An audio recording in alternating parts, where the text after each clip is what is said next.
गई। प्रभु के उस रूप को देखकर मैया हाथ जोड़ करके कहती, प्रभु भगवान कहते कि लक्ष्मी इस समय मेरी आंखों के सामने मेरे प्राण से प्यारा भक्त मोरक ध्वज के सिवा कोई दूसरा नहीं है। भैया जी, इस भजन के सत्कार में बलथरा निवासी शंभूराय जी की तरफ से भी 101 रुपया प्रदान किया गया। मैंने भी बहुत बहुत धन्यवाद। तो भगत के बस में है भगवान, भगत के बस में है भगवान, भक्त बिना ये कुछ भी नहीं है,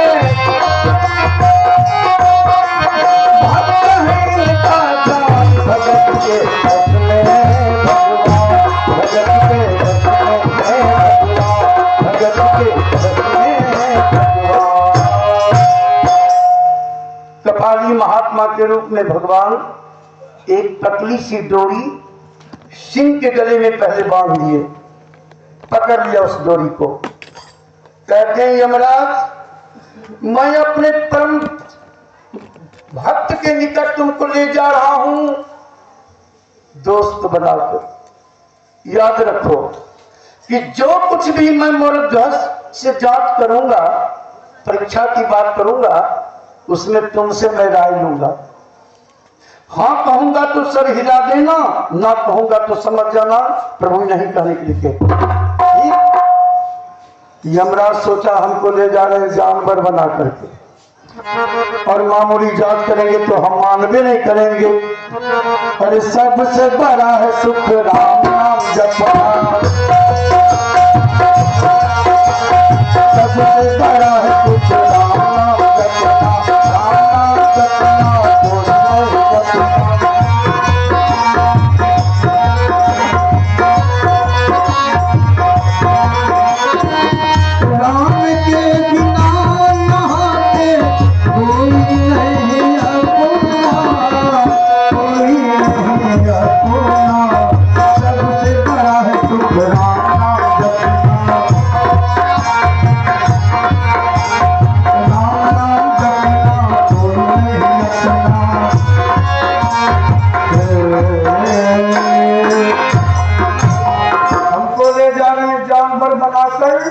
यमराज सोचा मामूली जांच करेंगे तो हम मानवे नहीं करेंगे। भगवान सिंह के पीठ पर विराजमान हो गए। एक आवाज दीजिए जरा भाव से, बोले विष्णु भगवान की। 33 करोड़ की देवता भगवान का दर्शन करके सब खामोश हैं कि क्या करेंगे प्रभु, भूमंडल पर जाकर न जाने। भगवान सिंह के पीठ पर बैठकर और सिंह के गले में जो रस्सी बांधकर अपने हाथ में पकड़े थे उसको पकड़े हुए हैं। आकाश मार्ग से चले भगवान। अरे पहचान भगत पहचान, रग रग में छुपे हैं भगवान,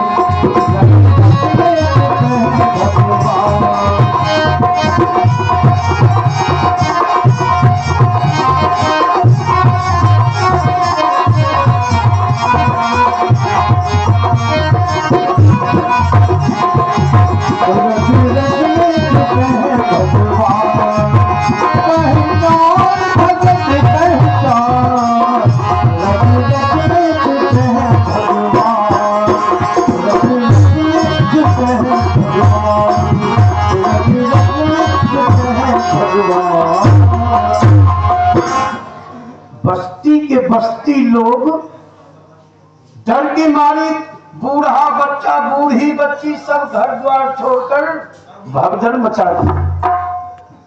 भाई आकाश मार्ग से एक ताल जा रहा है। देखो अगर ये सिंह नीचे उतर गया तो गांव के गांव लोगों को चला जाएगा, फिर भी इसका पेट खाली रह जाएगा। भगदड़ मच गया पूरे संसार में। लेकिन भगवान तो भक्त का ध्यान किए हुए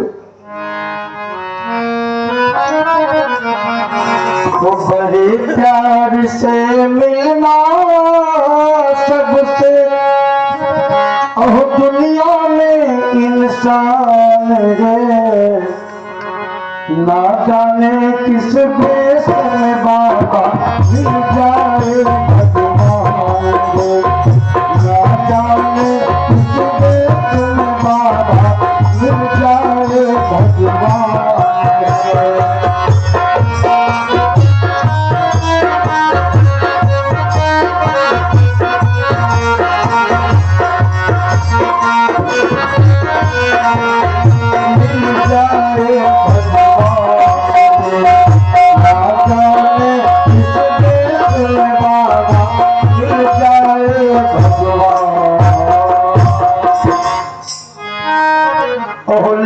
सिंह को साथ में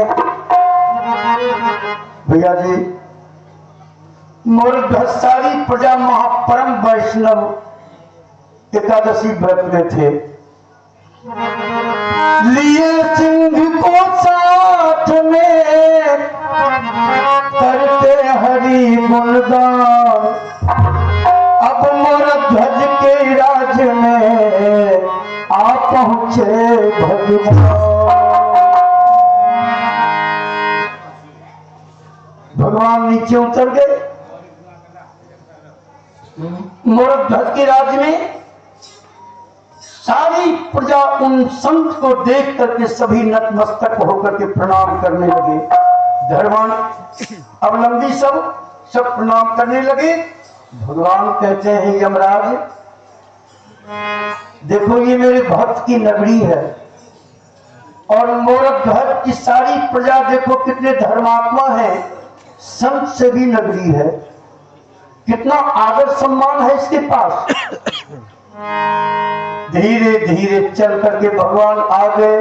कहा तो मोरध्वज के राज की भवन के फाटक पर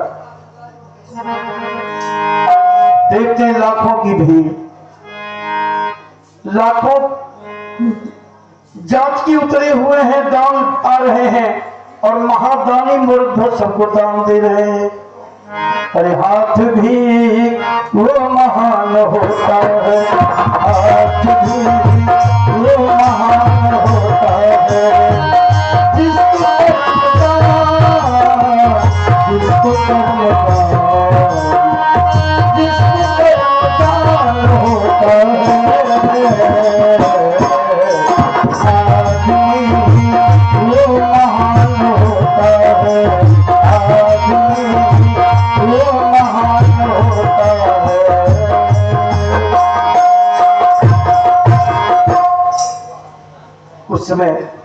उस समय भक्त मोरध्वज महल के अंदर में भगवान की पूजा कर रहे थे, व्रत में है। महारानी भी व्रत में है, सारी प्रजा व्रत में है, महाराज भी व्रत में पूजा कर रहे थे। और फाटक पर से भगवान एक आवाज दिया, राजा मोरध्वज की जय हो, जय हो राजा मोरध्वज। अरे आवाज पड़ी जब कानों में, आवाज पड़ी जब कानों में, आवाज पड़ी जब कानों में, आवाज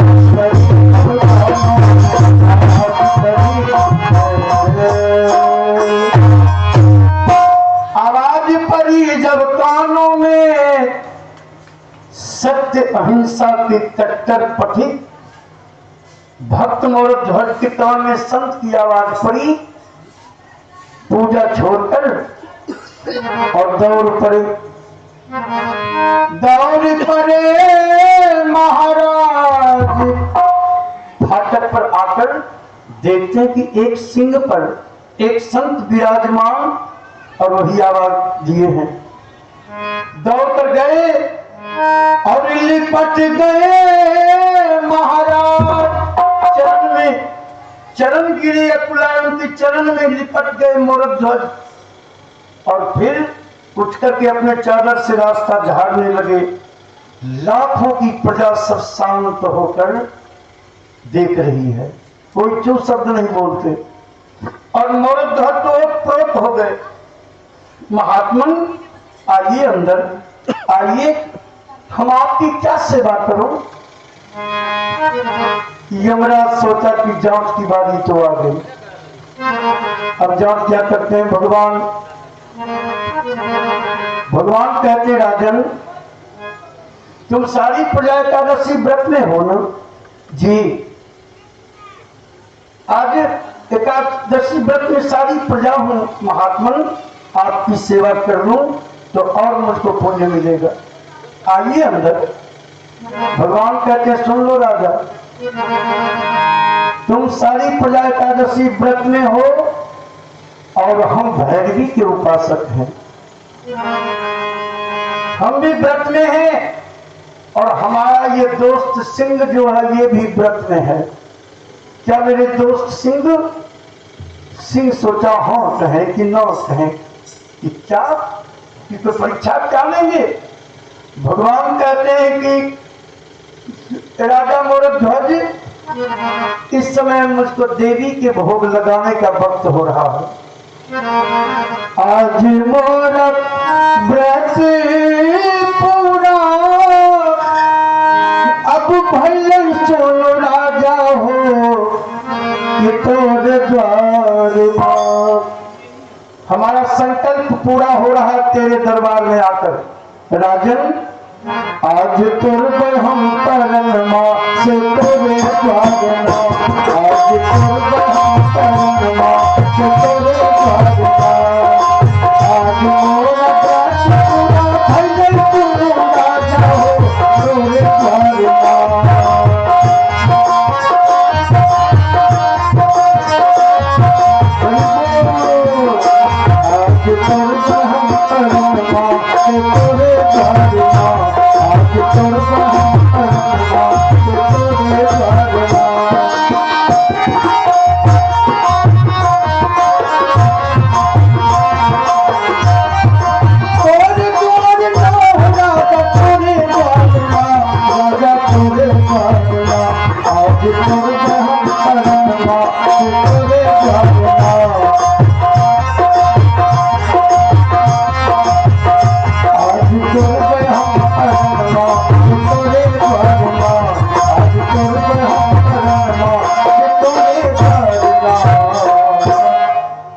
बोलिए भक्त भगवान की।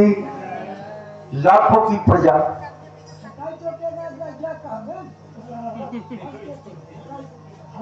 लाखों की प्रजा सब खामोश सुन रहे हैं और मोरध्वज तो नाच गए, झूम उठे। महात्मन ये तो मेरा परम सौभाग्य जो आप व्रत कहीं और किए पालन करने के लिए मेरे दरबार में आए। भैया जी, इस भजन के सत्कार में राम दयाल जी की तरफ से भी 101 रुपया प्रदान किया गया। उन्हें बहुत बहुत धन्यवाद। ठाकुर जी की तरफ से बहुत बहुत आशीर्वाद। तूने खूब रचा हो भगवान खिलौना माटी का,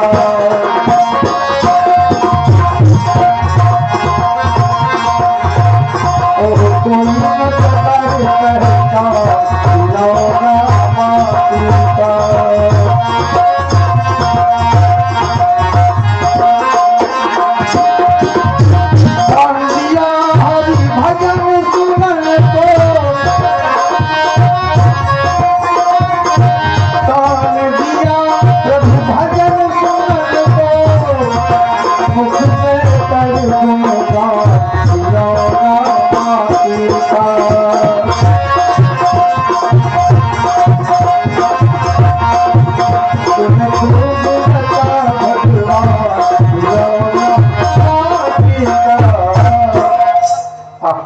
भैया जी, मोरध्वज कहते कि महात्मन ये तो मेरा सौभाग्य है, आप व्रत कहीं और किए पालन करने के लिए मेरे दरबार में आ गए।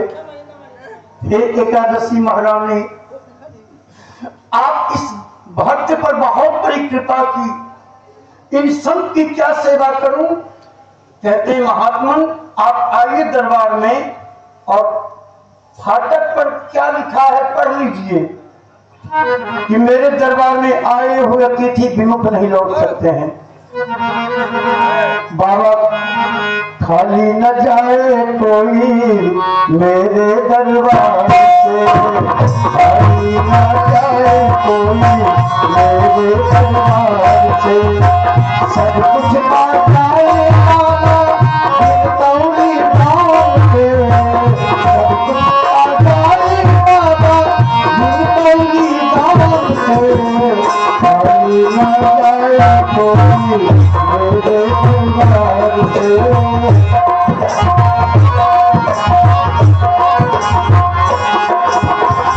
महात्मन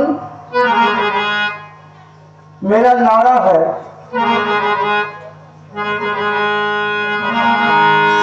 कि छोड़ो धर्म अपना चाहे प्राण तन से निकले। आज्ञा दीजिए आप कि देवी को क्या भोग लगाएंगे।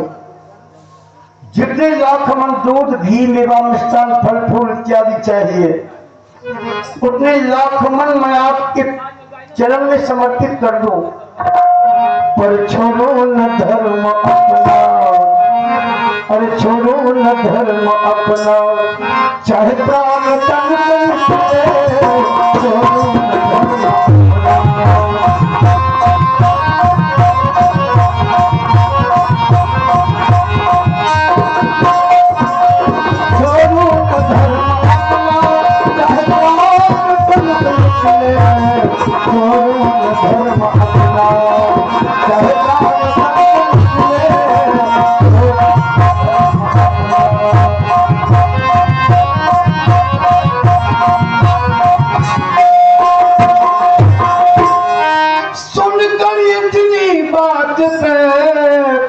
रक्त हो गए नहीं।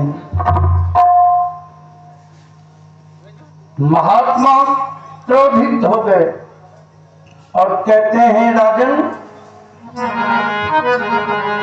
तुम जानते हो कि मैं भैरवी का उपासक हूं, हमको दूध घी मेवा मिष्ठान फल फूल नहीं चाहिए राजन।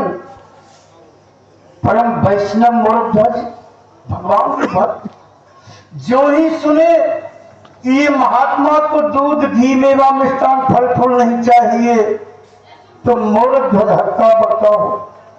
महात्मा जी आप संत हैं, संत को दूध घी मेवा मिष्ठान के सिवा और क्या चाहिए। भगवान कहते कि राजन मैं अवघर पंथ हूं, हमको दूध घी मेवा मिष्ठान नहीं, हमको मांस की जरूरी है। क्या कहा महात्मा आपको मांस की जरूरी। मूर्धज के नेत्र में आंसू भर गए। हे परमपिता भगवान आज मेरे धर्म की नैया कहीं डूब न जाए, इन संत की सेवा कैसे करूं, इनको मांस की जरूरी। सारी प्रजा उदास हो गई कि वैष्णव की नगरी में मांस।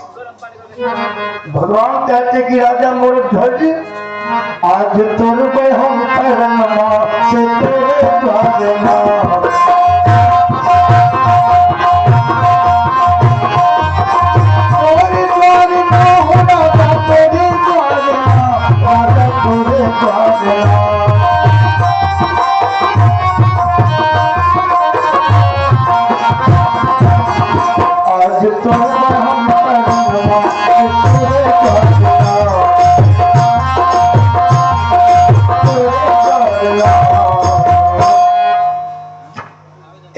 इंतजार किए। मूर्धज तुच्छ नहीं बोल सके। कहा मेरे दोस्त सिंह ऐसे दानी को धिक्कार है, ये मेरा वक्त बर्बाद किया, इसको श्राप दे दूं। राजा मूर्धज तुम अपने को धर्मावलंबी समझते हो, तुम संत का अपमान किया है, इसका परिणाम तुमको भोगना न पड़ जाए कहीं। मूर्धज की आंख से आंसू छलक पड़े। बाबा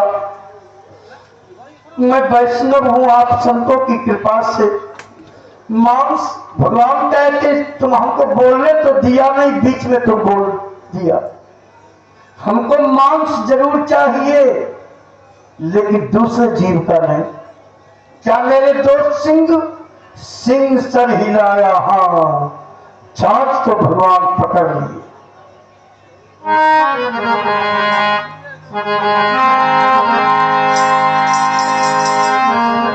मोरध्वज कहती महात्मा जी आपको किसका मांस चाहिए? भगवान कहते राजन यदि कोई अपने राजन हमको मनुष्य का मांस चाहिए। सुनते ही भक्त मोरध्वज अपनी आंसू पोंछकर महात्मा के चरण को पकड़ लेते हैं। बाबा मैं तो सोचा मेरी धर्म की नैया डूब जाएगी, लेकिन आप संत बहुत बड़ी कृपा की है। आपको मनुष्य का मांस चाहिए ना, तो ये बूढ़ा राजा मोरध्वज आपके समीप है। बाबा एकादशी व्रत में हूं, संत की सेवा में अपने जीवन को आहुति देने के लिए मैं तैयार हूं। सारी प्रजा चिल्लाने लगी, लेकिन भगवान बिगड़ गए। कहते ऐ राजा मोरध्वज हमको तुम वचन पूरा क्यों नहीं करने देते हो? हमको मनुष्य का मांस जरूर चाहिए लेकिन बूढ़ा मांस नहीं। अब तो मोरध्वज और उदास हो। महात्मन आपको मनुष्य का मांस चाहिए लेकिन बूढ़ा मांस नहीं। भगवान कहते नहीं, तो फिर किसका मांस चाहिए? भगवान बड़े कठोर शब्द निकाले मुख से, राजन यदि कोई अपने बच्चे को आज करके दो खंड गिराएंगे, राजन माया अंग तभी देवी को भोग लगाएंगे। राजन माया को भोग लगाएंगे।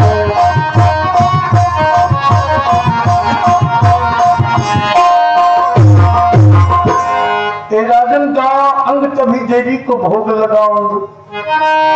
सुनकर इतनी बात पे महाराज गिरे मूर्छा। संत के चरण में गिरकर मोरध्वज रोने लगे। अरे नीर नैनों से क्षमा क्षम बह चला, नीर नैनों से क्षमा क्षम बह चला।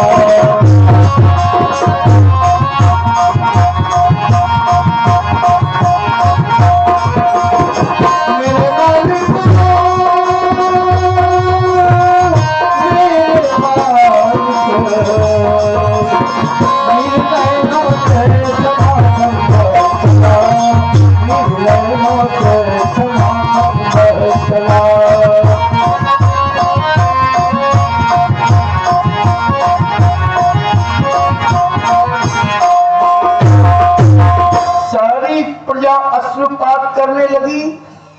एक मिनट में करुण रस की ओस छा गई राज दरबार में। भगवान कहते कि राजन तो पुत्र से तुमको इतना ममत्व है, इतना स्नेह है, अपने पास रखो पुत्र को। तुम वचन क्यों दिया कि संत की सेवा करना जानता हूं? तुम क्या जानोगे मोरध्वज?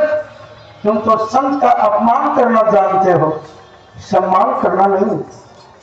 मोरध्वज परम ज्ञानी कैसे बर्दाश्त होता?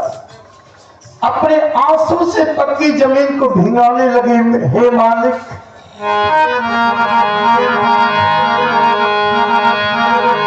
अर्जी हमारी सुन ले कन्हैया जी, वो अर्जी हमारी सुन ले दिलदार ओ कन्हैया। अर्जी हमारी सुन ले दिलदार ओ कन्हैया। कर दो अब कन्हैया भगवान ओ कन्हैया।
आंसू पूछ कर कहते महात्मा जी आप आइए अंदर, राज दरबार में मैं आपकी सेवा करूंगा। फटक के अंदर चले आए भगवान। राज सिंहासन पर भगवान को बैठने का स्थान दिया मुरुध्वज, और बगल में सिंह खड़ा है, चोर पकड़े हैं।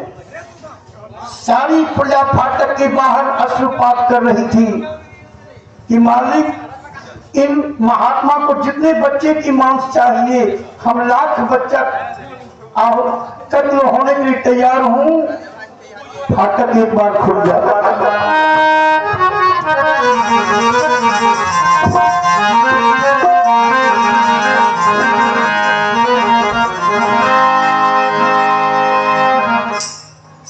कहते महात्मा जी आप धैर्य रखें, हम आपकी सेवा करूंगा।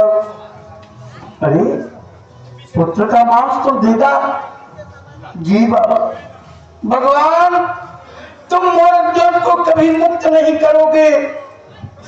आज अपने धर्म की रक्षा के लिए, संत की सेवा के लिए अपने पुत्र के जीवन को समाप्त करना चाहता हूं। भगवान तुम मुझको कभी माफ नहीं करना। भगवान कहते कि राजन तुम बहुत आंसू बहा रहे हो, सुन लो। यदि कष्ट हो चित्त में अभी समय है, यदि कष्ट हो चित्त में तो भिक्षा बेकार। न कह दो हम चल बसेर देखे दूजा द्वार। तुम ना कह दो, आंसू क्यों बहाते हो? मोरध्वज कहती महात्मा मेरी आंसू की चिंता आप न कीजिए, मैं आपकी सेवा करूंगा महात्मा जी। संतान के संग लगा रे तेरी अच्छी बनेगी।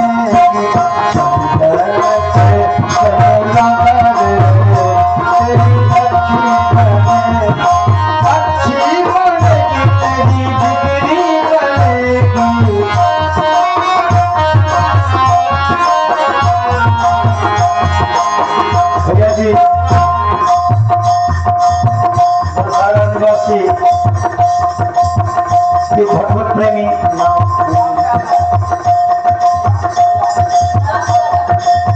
भैया जी राम बालक जी की तरफ से राम दयाल राय भाई की तरफ से पुनः 51 रुपया प्रदान किया गया। बहुत बहुत धन्यवाद। संतन के संग लगा रे तेरी अच्छी बनेगी। संतन के संग लगा रे तेरी अच्छी बनेगी। अच्छी बनेगी तेरी बिगड़ी बनेगी। अच्छी बनेगी तेरी बिगड़ी बनेगी। संतन के संग लगा रे तेरी अच्छी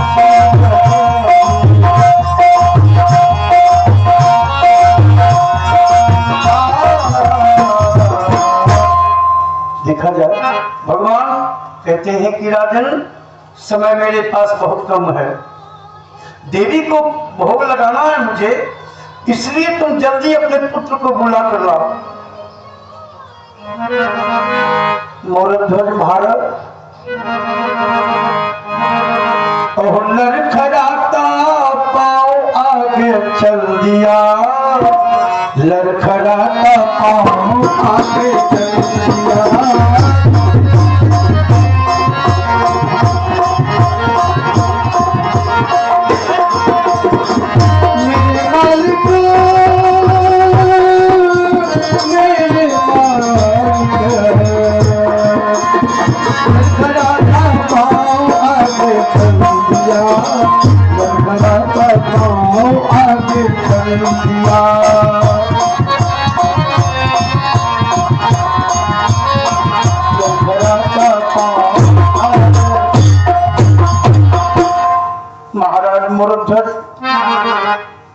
के अंदर आते हैं।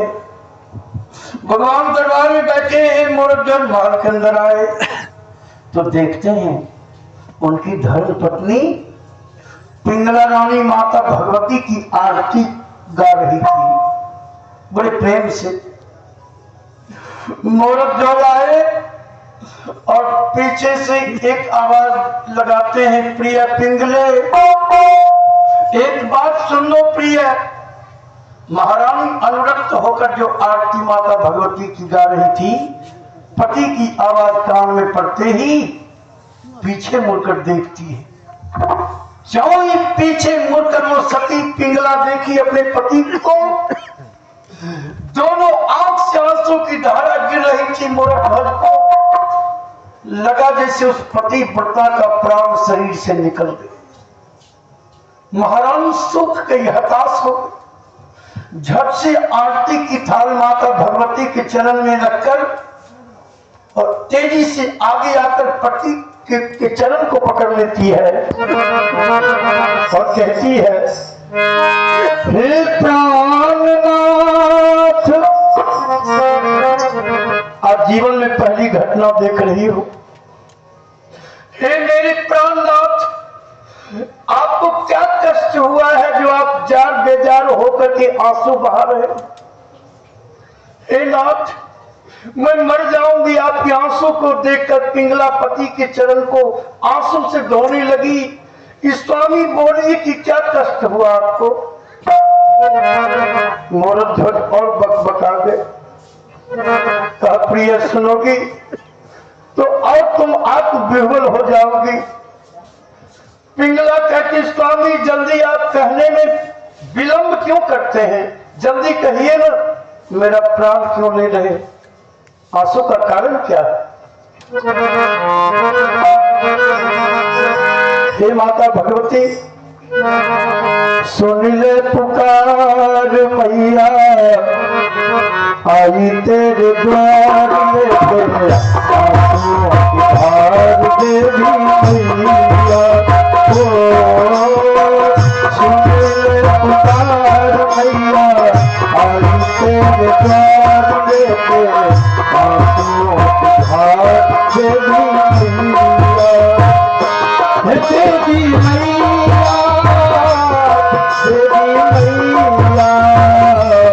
देवी मैया, देवी मैया, सुन ले पुकार मैया, आई तेरे द्वार लेके आंसुओं की धार देवी मैया। माता भवानी, न जाने मेरे प्राणपति परमेश्वर को क्या कष्ट हुआ, बोलने से ये मजबूर क्यों होते हैं? स्वामी जल्दी बोलिए ना, आंसू का कारण क्या है? महाराज कहते, सुनो प्रिय, आज अपने दरबार में एक संत आए हैं। हाँ स्वामी, संत की सेवा होनी चाहिए, इसीलिए रोते हैं। तो सुनो प्रिय, वो महात्मा जी भैरवी के उपासक हैं और उनके साथ में एक खतरनाक सिंह भी है। देवी, वो महात्मा जी इस समय अपने देवी को भोग लगाने का सामान चाहते हैं। पिंगला कहती कि स्वामी इसीलिए आपको कष्ट है। स्वामी, आप उनकी सेवा तुरंत होनी चाहिए। जितने लाख मन दूध घी मेवा मिष्टान चाहिए उनको अर्पण कीजिए, ये तो खुशी की बात है। मोरध्वज कहते, नहीं पिंगले, उनको मांस की जरूरी है। क्या कहा स्वामी? स्वामी, उन साधु बाबा को मांस की जरूरी? भगवान, भगवान मेरी धर्म की नैया कहीं डूब न जाए। स्वामी तब तो रोना ही चाहिए, उनको मांस चाहिए। मोरध्वज कहते कि प्रिय, मांस में भी दूसरे जीव का नहीं तो किसका मांस चाहिए? कहा, मनुष्य का मांस। रणवीर, स्वामी अगर उनको मनुष्य का मांस चाहिए, हे प्राणनाथ, हमको संत की सेवा देवी के भोग लगाने में समर्पित हो जाने दीजिए, मैं उनकी सेवा करूंगी। मैं देवी मां के प्रसाद बन जाऊंगी। मरध्वज कहती, प्रिय तुम्हारे ही तरह मैं भी खुश हो गया था, लेकिन हमारे तुम्हारे मांस से वो प्रसन्न नहीं है। स्वामी, तो किसका मांस वो चाहते हैं? मरध्वज कहते, प्रिय उनका कहना है, यदि कोई अपने बच्चे को आज करके दो खंड गिराएंगे, तो राजन दाया अंग कभी देवी को भोग लगाएंगे।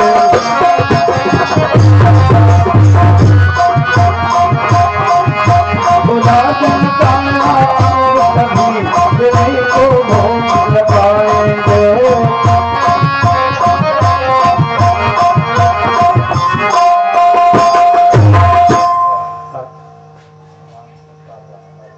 भैया जी, क्या प्रेम है।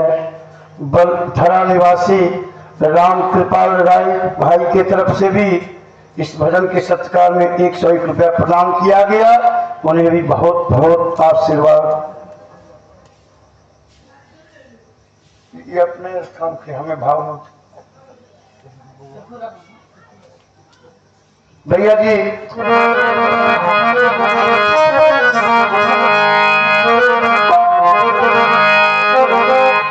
जो ही महारानी सुनी, कहा स्वामी स्वामी उन महात्मा को बच्चे की मांस चाहिए। हाँ प्रिय, वो तुम्हारे पुत्र के दाहिने अंग के मांस को मांग दिए और मैं वचनबद्ध हो चुका। इतना कहते कहते महाराज पक्की जमीन पर कटे वृक्ष की तरह गिर गए। भगवान, तुम मुझको कभी माफ नहीं करना। परमात्मा आंसू से पक्की जमीन को मरध्वज भिंगाने लगे और पिंगला रानी दौड़ कर गई रोती हुई और माता भगवती के चरण को आंसू से धोने लगी कि हे मां भवानी,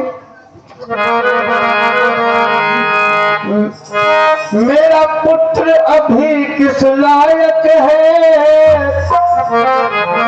समय है खेलने खाने का। हे मां, मेरे पुत्र का उम्र ही क्या है, 5 साल का। वो बच्चा क्या समझे कि धर्म किसे कहते हैं। मेरा पुत्र अभी किस लायक है, समय है खेलने खाने का। अरे कहाँ सीखा उसने हंस हंस कर मर मिट जाने का।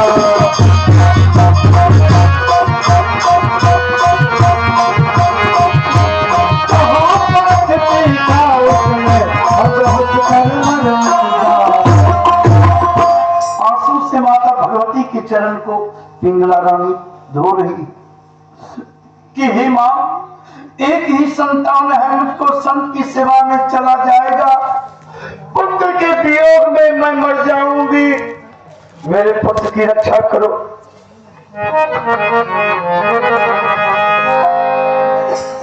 एक तरफ मरध्वज, दूसरे तरफ उनकी धर्मपत्नी करुण रस की ओस छाई हुई है। महल के अंदर दरबार में फाटक के बाहर सारी प्रजा रो रही थी और इधर राजकुमार का मरध्वज 5 साल का बच्चा, वो बच्चों के साथ बाहर में खेल रहे थे।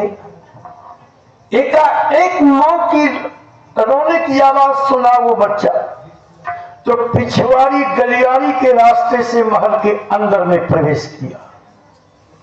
हताश हो गया बच्चा, देखा कि मेरे माता पिता रो रहे हैं, क्या बात है। राजकुमार दौड़कर मां के पास आते हैं तो अपने पुत्र को देखकर ममता मई पिंगला रानी आंसू पोंछ ली, लेकिन आंसू में डूबी हुई आंख को नहीं छुपा सकी। तब तक राजकुमार गए और मां के चरण को पकड़ लिया।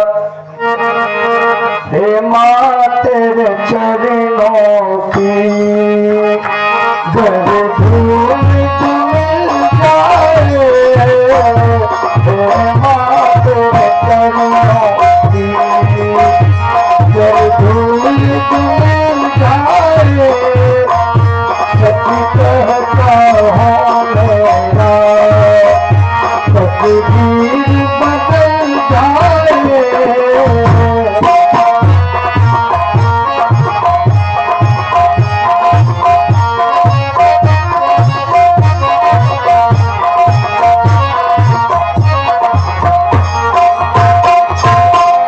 माँ, हाँ बेटा। मैया तुम क्यों रो रही हो और मेरे पिताजी भी उधर रोते हैं, बात क्या है? ए माँ तुम क्यों रो रही हो? तोतली आवाज उस मासूम बच्चे की। 5 साल का बच्चा अपनी माँ से राजकुमार पूछते हैं कि मैया तुम क्यों रो रही हो और पिताजी उधर क्यों रोते हैं? क्या काज असंभव आया है, इस कारण विकल हो रही हो? माँ के चरण को बच्चा नहीं छोड़ता।